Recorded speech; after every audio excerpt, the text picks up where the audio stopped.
nagkakargahan talaga yung depensa. You have to have that pressure release when it comes to your offense. Talking about LSGH. Kasi yan ang mangyayari. Kakargahan ka nila defensively. Tatanggalin ka nila dun sa yung mga attack point. Parang walang kailangang pag-isipan. Alam mo na kung saan ka pupunta.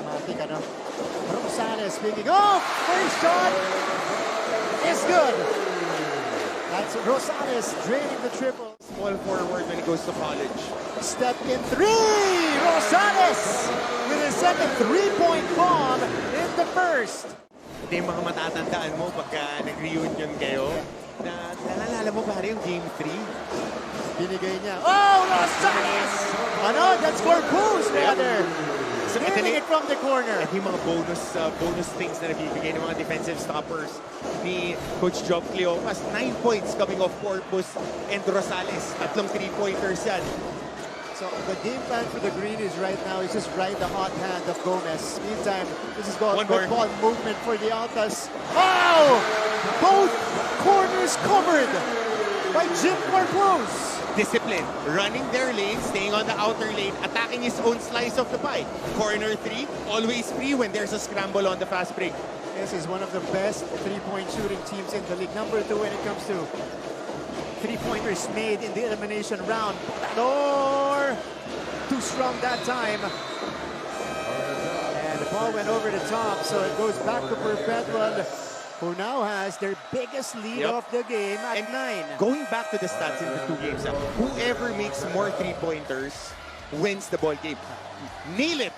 That's the third point. I've been stressing last game, nail it. Open threes, you have to nail. And the role players of Perpetual is already good pass. Medyo mataas pa nga. But right at the shooting pocket, pagkasalo, let it fly. Pero dito ang disadvantage naman niya. When it comes to defense, medyo mabigat yung kailangan niyang itulak. There you go. Rebound. Contested. Roluna has it. Roluna is running with it. Here's the kickoff. Rosales will drive. Sending it out. Corpus. Kaboom! Jim Corpus with his third triple here in the game, and a booming end to the first frame for the Perpetual Junior Altas. They are threatening to run away with it.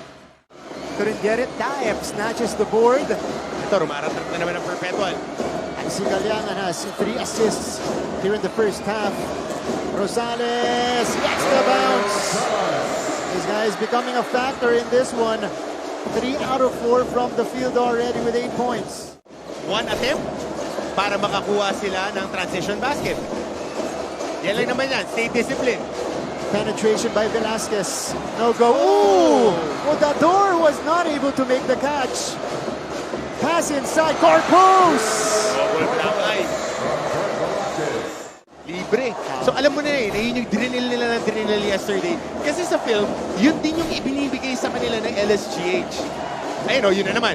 Yun na naman ang libre. That's right. Ito, Rosales with a penetration. Babalikan score from the baseline.